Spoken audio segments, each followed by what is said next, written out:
Hello, welcome to the Diaspora platform, the show that brings people in the world together.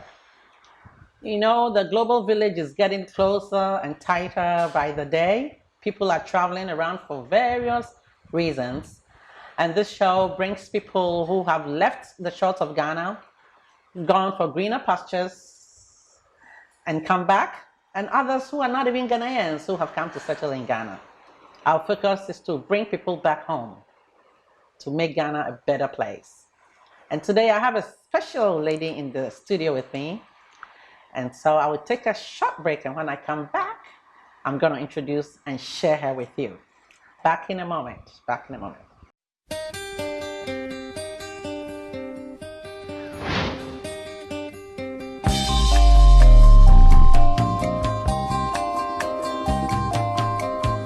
You've been gone, it's an empty home. Come on back where you really belong. You are always welcome home, welcome home.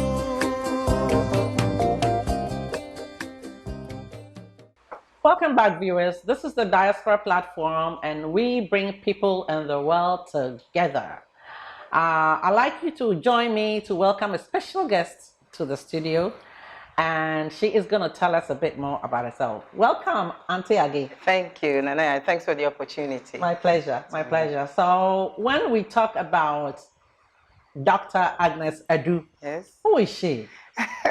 Well, first and foremost, I am Ghanaian. I was born here in Eastern region in Esiakwa. Wow. So I claim that very tightly. Nice.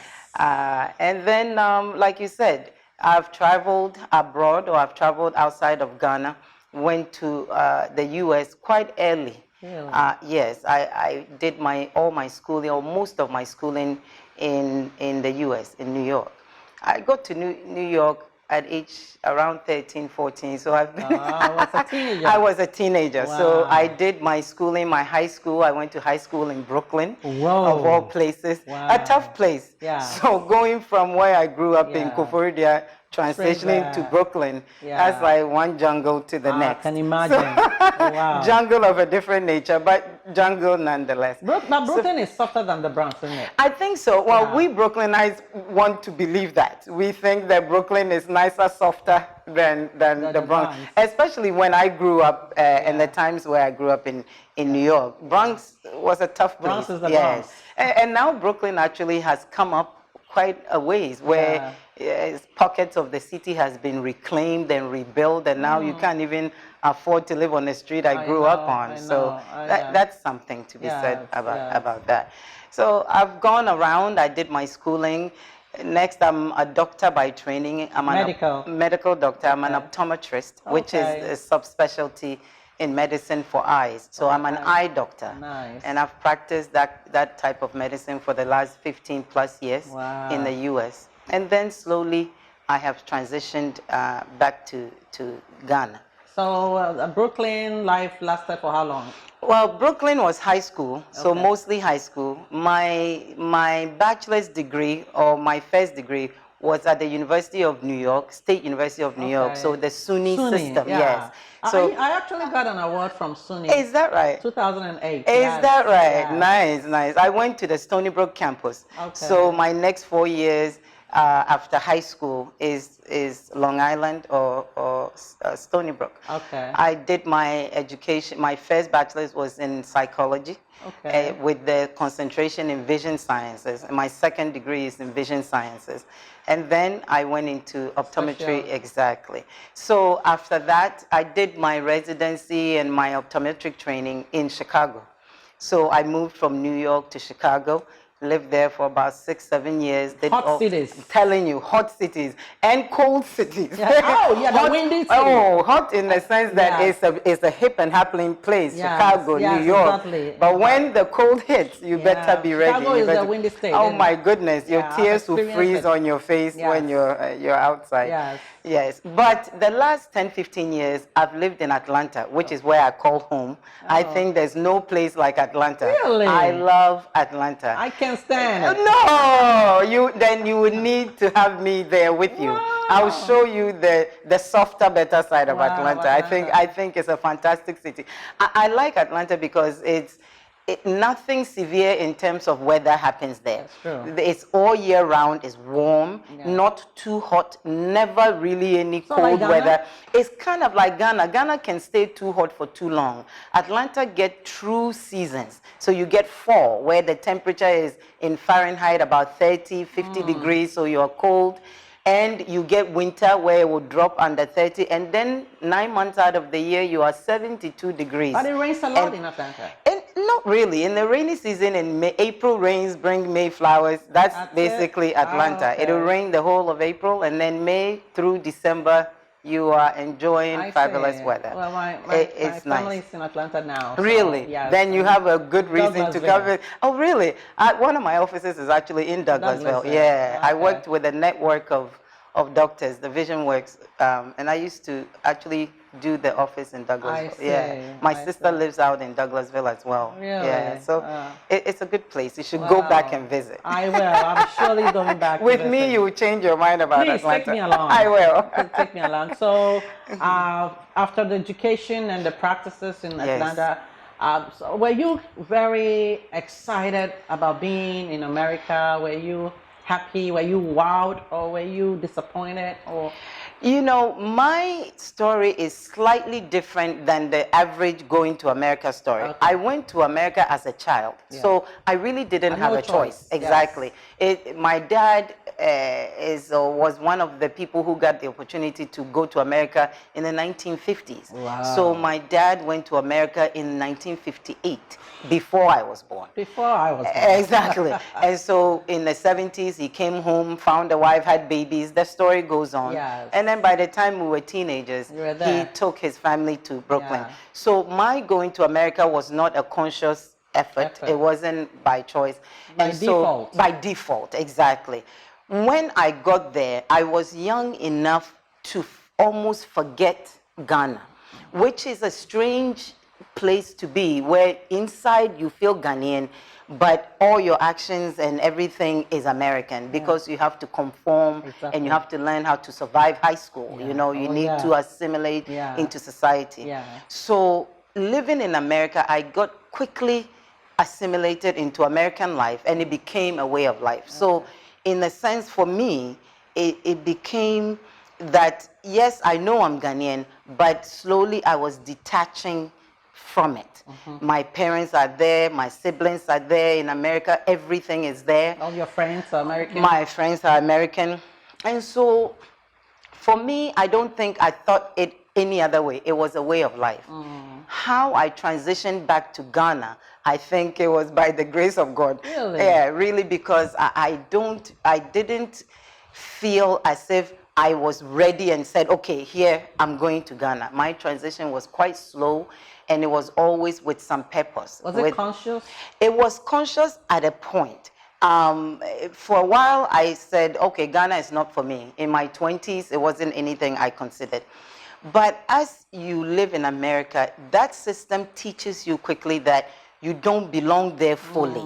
Eventually, you realize that your ceiling, you will reach your ceiling, and there's nothing else you can do to break that ceiling. You are woman, you are African, you are black, you are this, you are that, you are inside a box, and that's where you belong. And so you can get comfortable in that box, or you can decide, okay, this box, enough of this box, where else exactly? So after a while, it became, okay, I'm done with what I can do in America.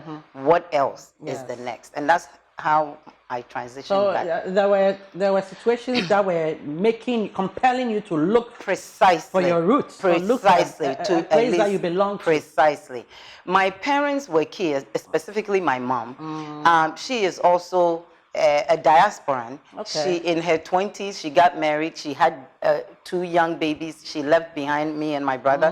My parents, my dad came to get her, and so she never really detached as her kids did, because she had some roots here. Her mother, my grandmother, was still alive when we were younger. And she was the one bringing you up. Precisely. So she always kept us grounded. In the home, we spoke tree, so we never forget. Make country, Wow, awesome. We never forget the tree. In the home in Brooklyn, that's what the mode of communication. So she kept us connected. That's good. And that helped in my thinking that Yeah. eventually this is your home. Exactly. Ghana is where you belong, Exactly. and you need to take it seriously. Wow. The last, let's say, 5 years, I got conscious about coming to Ghana.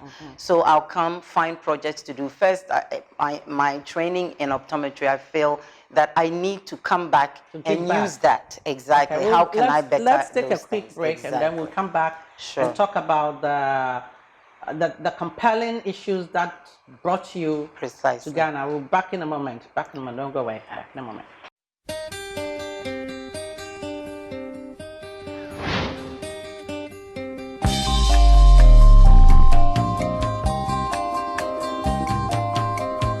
You've been gone, it's an empty home. Come on back where you really belong. You are always welcome home, welcome home.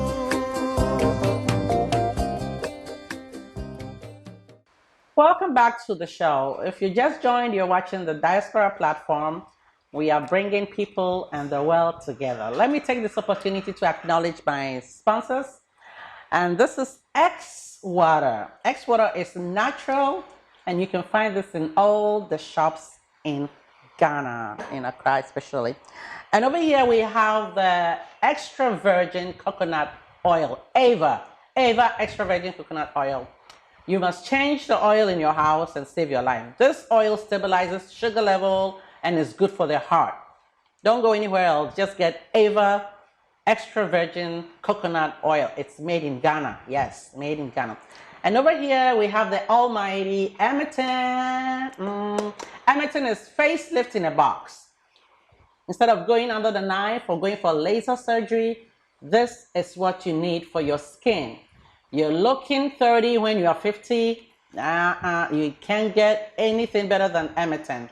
Emerton makes your skin look younger. It's an anti-aging beauty system. And look for Emerton as you go out shopping. So I'd like to thank Walter Wood for making me look so beautiful in this nice outfit. I'm wearing Walter Wood collections. Walter is located in Awoshi. His number will be given to you on the screen. All right, so back to Dr. Agnes Adu, the Chief Executive of Trade Fair. I was waiting for her to say it, but I said it. So, Doc, you were telling us before we went for the break that you came back to Ghana for one or two reasons, and I'm very interested in that. I want my viewers to know what it is that drove you, because you were living well in America and an optometrist. Yes. In your own practice. Absolutely. Boy, you're making good money. Absolutely. Why would you leave all that money and come and hustle with us here in That's Ghana? right. Well, first of all, your experiences outside, if it doesn't benefit your country in some way, then it's really a waste of an experience. So that informed why I came here. I also found that my experiences as a doctor, I can impact it on the coming doctors, and so I volunteered to teach at the university. So for about a year or so in 2014, as part of my transitioning back to Ghana, I volunteered as a visiting professor at the University of Cape Coast in the School of Optometry, where they train. So I got my hands on the future generation of optometrists, impact some wisdom, impact some knowledge, and help. But really what has grounded me here is the position that I hold right now as the Chief Executive Officer, the CEO of Ghana Trade Fair Company Limited, which is a political appointment. I'll have to say that I will give that credit to the President of Ghana, His Excellency Nana Addo Dankwa Akufo-Addo. We salute, sir. Amen. He is an inspiring story in the way that he's lived his life. He has rigorously and purposely and consciously devoted his life to Ghana. And he pursued some of us professionals who are living abroad and contributing to other people's society. Exactly. He managed to convince us that it is not where we belong, that our talents and then our hopes and aspirations for our country, we need to take it by the horn and drive it. So my recent coming back is really because I listened and took some advice from him, looked at his life, the way he's devoted his life to the country, and I decided that it's not beyond me to also put in what I can do to move Ghana forward. Wow. And that's basically what has brought me and grounded me. That's amazing, because I, you know, having lived abroad myself for about 28 years, I know how what you have to go through to get to the top. Precisely. Especially as a black woman. I tell you. You know, to get to the top, owning your own practice. Precisely. And having to abandon that, leave it in the hands of people, probably, and just taking your bag and walking out. Coming to face the unknown, the uncertainty. It's a tough decision. Especially being a political appointment, you know the terrain. Precisely, and you know it's not a forever job. Exactly. It comes, it goes, it can. So it's something that you have to deliberately decide to do. It's not something that I took lightly. You know, even the planning of it, it takes some time. My journey back home started maybe 2010. 2011, where I will look at different ways that I can survive here. Teaching was one of them. Opening an optometric practice or an eye clinic was one way to go. Teaching was another way to go. And even this appointment that I've taken upon myself, it's another way to go. So you just don't pack up your bags and come sit here for no reason. You need to go through the thinking process. What I advise people to do is not get scared by the thought of it. I think a lot of times, if you can't see the next corner, you get scared and you sit in one place. There's also a risk involved in coming back to Ghana, where the system is not so solid like we are used to in America. The water doesn't work, that this doesn't work, that doesn't work. So if you come for a visit for a month, and then you get discouraged, you go back. But I think it is something that you can decide, okay, you're going to let it stop you, or you can decide how can you get over that hurdle. Exactly. And someone like me, I mean, I lived in America since I was a baby, literally. To come back and actually, it's a conscious effort. You have to really... You have to be determined. You have to be determined. And so I'd like to commend you, seriously. I've been to your office. I've seen the transformation. My God. She has turned that trade fair place.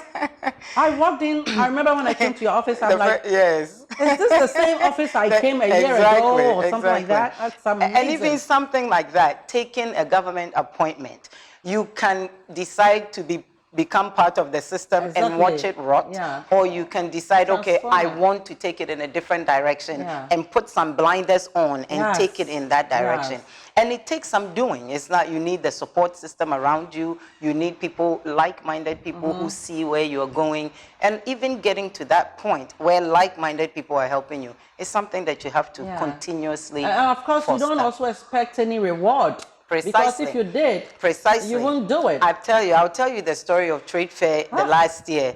Is that it's gone from somewhere that the company was insolvent, there was no money in the system, so you can't say, oh, she came to take money. They couldn't pay workers.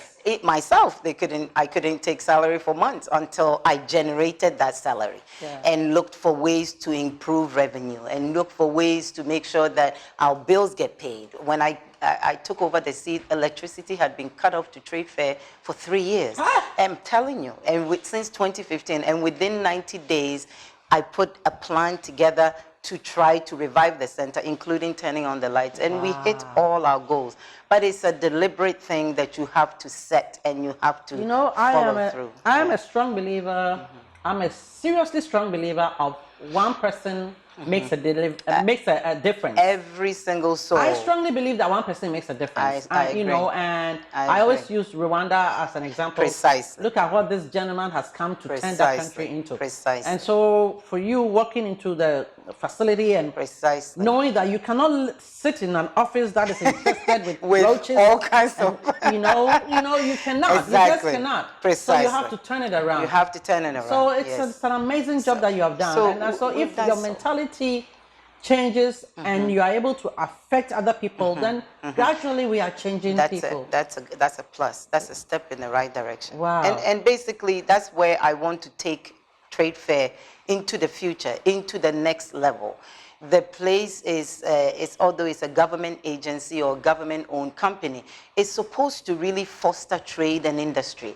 It's supposed to be a place where we showcase... Marketplace. Precise. Yeah. It's a marketplace. It's a place we showcase our goods, our services. It's a place that we invite international global partners to come and find their distributors here, their local partners here. And that's exactly the new phase where I'm taking it. Yes. In the next 2-3 years, we will rebuild the entire site, put a modernized convention center, some hotels, and shopping spaces, and make it an all-encompassing, multi-purpose use. Let me know what I can do to help. Amen. All hands on deck. All hands on deck. All hands on deck. Talking about amen, that sounds like I'm in church. Can you tell us a bit about your religious background? Sure. I'm a spiritual person. Okay. I am in tune with my maker, whether I'm in church or I'm not. Okay. But I am, I guess if you want to start from my childhood, I was baptized Presbyterian, so it's in my soul. You don't go away from. Amen.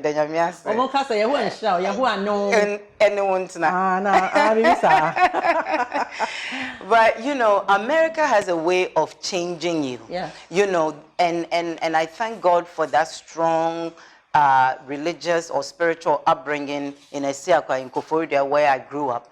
When you get to America and you get into the schooling system, you go to university, there's a strong possibility that you can learn to forget that God exists. Yes. And so, you know, my minor was in philosophy. Philosophy is a place that you go and you start revising what you know about God. Does he exist? Does he not? I've gone through all that. So I have to say that there was a period where I decided I am, therefore I am, and therefore you are detached from God. Wow. When you're in university, that's the new age. I'm telling you, when you're in university, it can happen. Yeah. But the last, let's say, 20 years of my life, I've rediscovered Christ. I'm a born-again Christian. Amen. In Atlanta, I belong to a church called Free Chapel. Okay. Free Chapel Ministries. It's a huge church in Atlanta. It's based in Gainesville, Georgia. Okay. Pastor Jensen Franklin. I know Frank. Yeah. There you go. Yeah, I am a staunch member of that church. Okay. It's a non-denominational, come as you are. Okay. He preaches common sense. Yes. It's like Joel Austin. It's like Joel Austin type of church. So I've been going to that church since 2008. Nice. And I've been a member and go to church every Sunday. Even now, I stream live church on Sundays. Did you play any role in the church? In the church, I was part of the women and the youth groups, the small groups, exactly. So we do events, we try to recruit new members into the church and things like that. So, and that church, you can be involved if you want to. If you don't want to, you can just come and worship and go home. That's also fine. So initially you are shy, but then as you go, you get yourself grounded in the church. I have to say, I haven't found a home church here in Accra, but I'll help you do that. There you go. So I visit one church here and there, and I have to say, I haven't found comfort. Where about you live? I live in airport area. Oh, okay. Yeah, so we'll sort that one out. Yes, you're in the right place. I would be delighted to find. Wow, hallelujah! I'm going to take a church. short and quick break, and when I come back, we're going to talk about your stay so far. You know, in Ghana, whether you are happy of the decision that you made and all that stuff. Back in a moment. Don't go away. Back in a moment.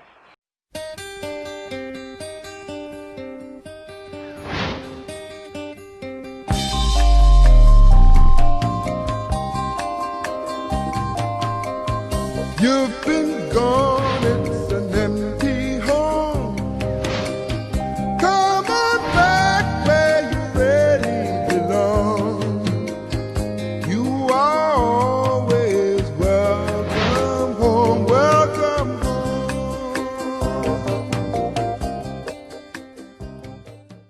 Welcome back, viewers. If you just joined us, this is the Diaspora platform. We're bringing people in the world together. And we have here, first of all, let me just talk to you about my sponsors. X Water.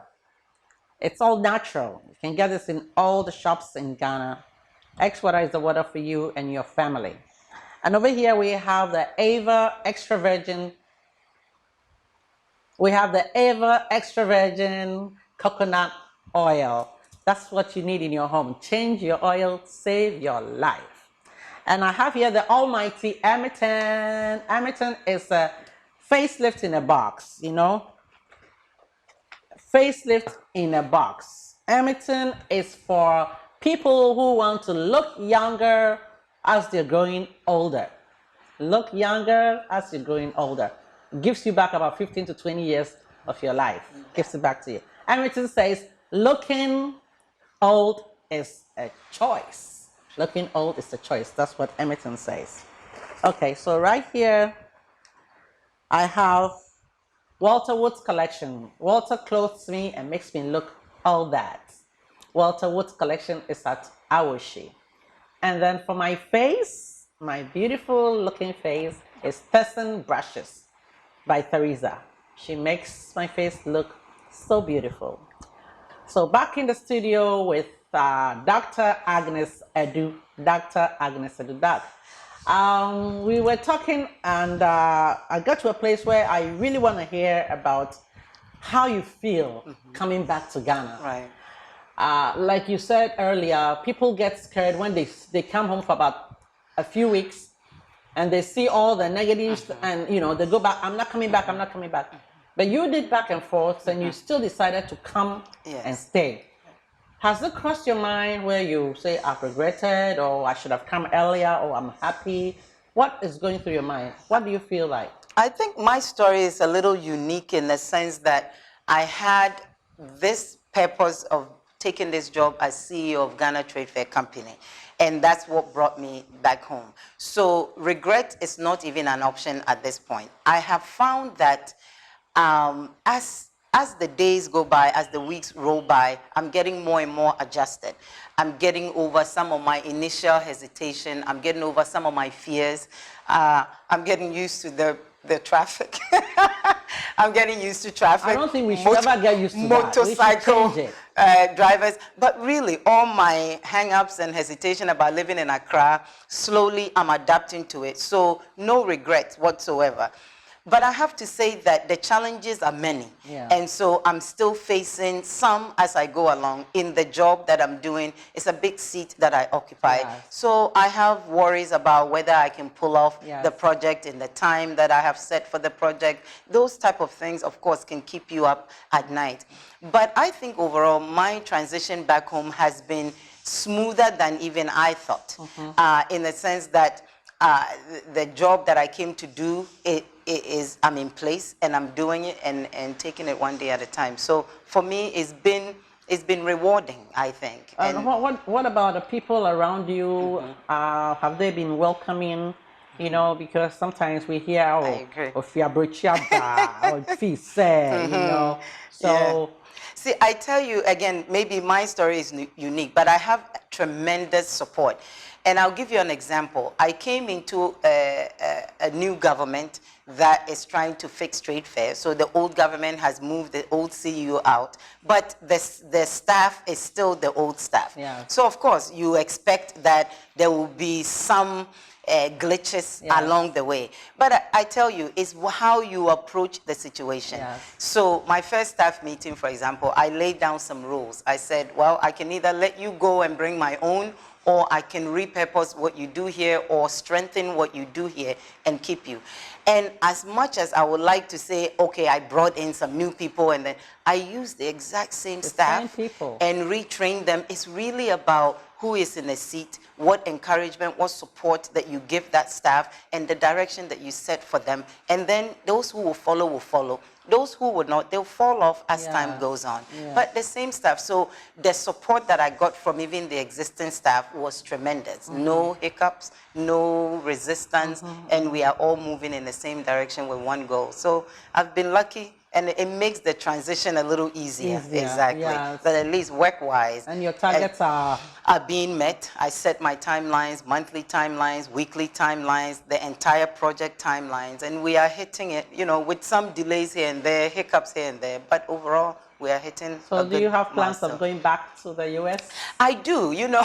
Atlanta is I call that home. Yeah. So I will always have some affection or Yeah. some affinity to go back to Atlanta. Yeah. I have a home there, Yeah. which I intend to keep. I would always have a home there. Yeah. But Accra is now my home. So Yeah. when I go back to the U.S., it's really to take a vacation, maybe go and relax for a week or 2 or a month, and then come back Do and a little shopping. do a little shop. You know us girls. You go to the rack. You go to the rack. I miss going to the rack. BSW. I'm telling you. And you know, in Atlanta, every town has a pocket of shopping that you can you do your TJ Maxx, your DSW, your racks, and then you get a bunch of junk that a girl shouldn't even buy. Talk about junks. Now we have the junks following us. My we God. have McDonald's, we have Burger King, KFC. Pizza I know. Hut. It's following us. They're following us. The junk is following us. I used to come to Ghana to slim down. Yes. Because sometimes, I mean, my stomach is American. It can't take too much of the Ghana stuff. So I'll come and I'll watch what I eat and then I'll slim down. But now KFC is here. It's Burger King, chasing you pizza. wherever you go. So the last month or two, many people have told me, "Oh, Doc, you've put on some weight." Hey. And in Ghana, they think that that's a compliment. I know, but right? I don't In Ghana, when you put on weight, it's supposed to be a compliment. good thing. Because So I don't know. I think they have come to know that maybe the guys like like a little women. exactly a They little like some meat flesh. on the bones. Absolutely. So wow, it's interesting. Yes. So, would you like to advise people who are planning of coming to Ghana and to the affirmative, or how would you approach people or advise people who are thinking of coming to Ghana? Definitely in the affirmative. I'll start from this phrase that we throw around, brain drain. You hear it a lot. You hear that Ghana is not developing because all our talents are being drained into other countries, are being drained into Europe, into the US. Now, brain drain doesn't have to be one way, right? Reciprocal. It has to be reciprocal. I think that you drain it to go and gain some experience, acquire, and then you have to drain it the rest of the way. So I think that professionals or even non-professionals that have acquired skills that can help build this country, I think it's almost a requirement that you come back and try your hands at how you can move your own country to the next level. So definitely I will encourage people, but not to do it as if you are just haphazardly taking your things and coming to Accra and struggling. I think it should be by a plan. You know, whatever it is that you're doing. Set an agenda. Precisely. Whatever it is that you do in the US, find the ways that you can do the same thing in this country, either because you want to add to the robust economy, or you want to make it as a business that you live on. And so whatever you do or whatever your ideas are, put a plan together, then see how you can transition it into this country. But we definitely need to drain the reverse, the reciprocal drain needs to come back into the country. Yeah, because a lot of people have traveled, and when they hear stories of, I came to Ghana and I was duped or robbed, or you know, and those things exist. You know, we shouldn't make it rosy.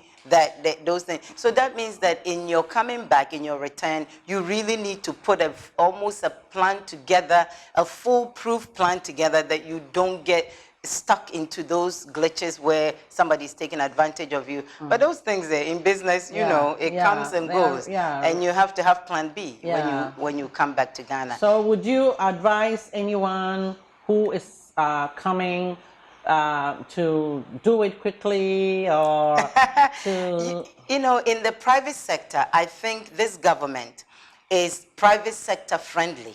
I think for the first time in a long time, the country, the next level of development in this country will be through the private sector. And I like that idea. That is encouraging news for those of us who live in America and want to come here and work in the private sector. A lot of people want to come and maybe find a government appointment or find a job in the government.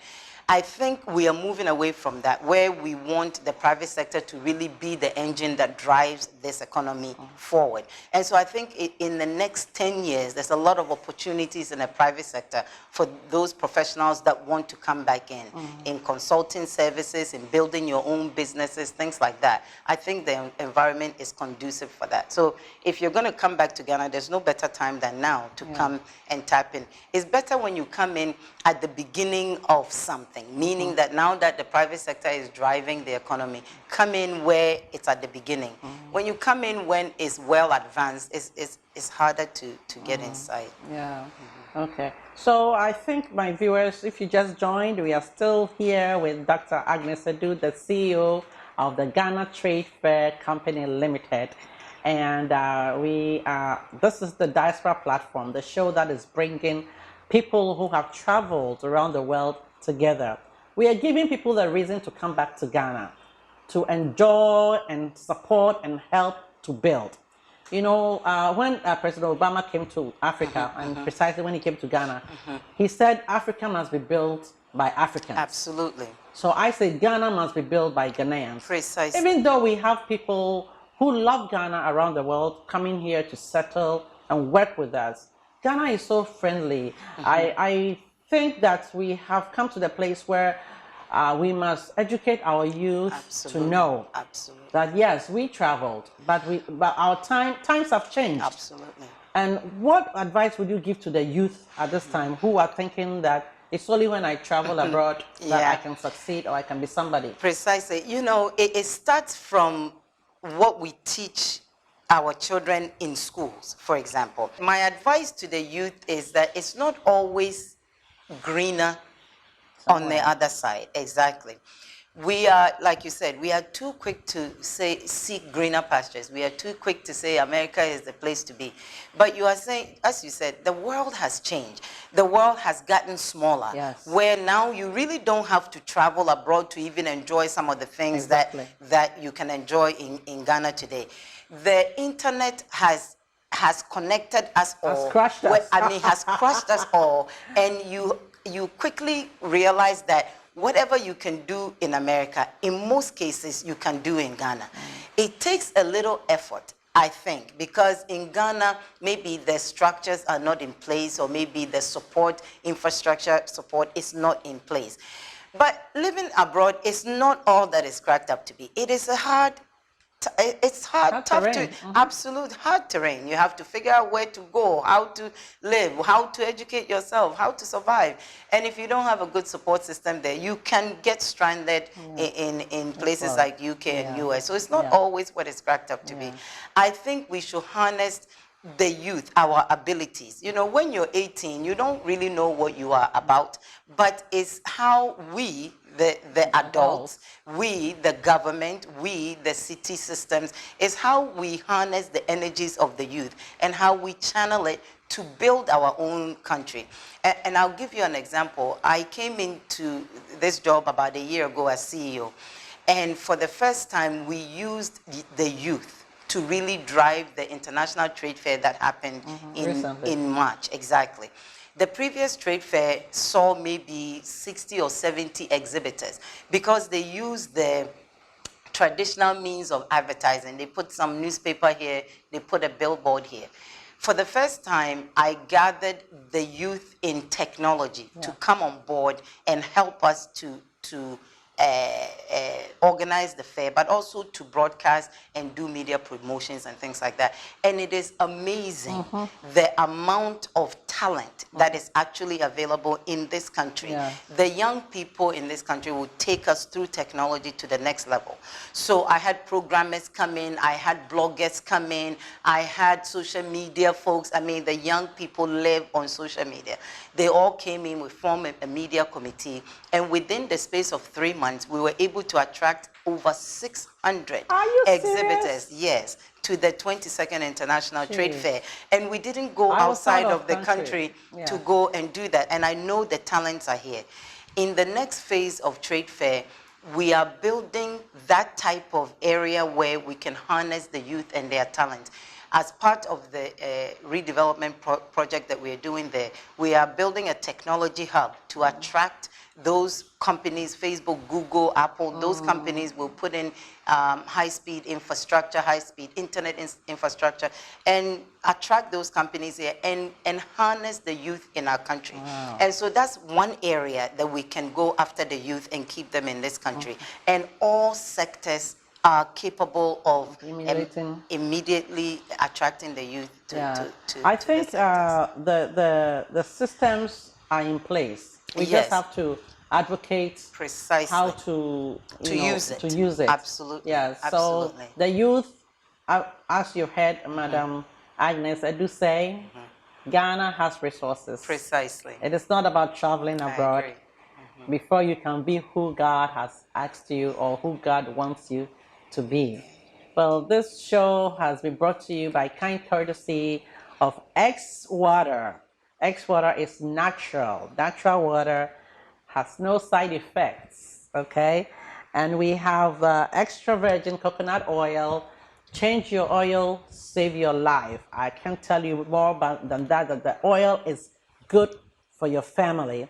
And over here we have the almighty Emerton. Emerton is facelift in a box. If you want to look as beautiful as I am, yeah, this is the products for you. I want to thank Walter Wood Collections for clothing me, and Thurston Brushes for making my face look all that. And also, especially, I want to thank my guests. Thank you, Dr. Agnes Edu. Thanks for the opportunity. For leaving your desk. I know how busy that desk is. I thank you for leaving your desk to be with us. I need to get out once in a while. Yes, so thank you so much. We appreciate it. Before we leave, I know you are Achim, and me, I'm Asante, you're the sad one. So I want to know, I know you tell me I don't know how to dance, but you do. I can do a bit. Your viewers, a little touch of Adwa. By all means. A little touch of Adwa. All right, okay. I'll help you out. Sure. A little touch of Adwa. Okay. So I'll take cues from you. You take cues from me. So, yes. So you go like this. Okay. And then you go like that. And then you go like that. Okay. No. Okay, this and that. Use the left one. I see. No, the left one. Okay, this, this, and that. Okay. This and that. Okay. So and same thing. This, that. And that. This and that. And that. Okay. And then you go this way. Okay. No. Okay. Dun, Oh, dun, okay. dun, Okay. dun, king, king, king, king, king, king. King. All right, so this on that note, we're going to say bye-bye from the Diaspora platform. I'm dancing Adwa with Dr. Agnes Edu over here. So those of you who know how to dance it, you go along with us. King. Shake the body, shake the body, shake the body, shake the body. All right. We are back home for real. See you next time, same network right here. Blessings.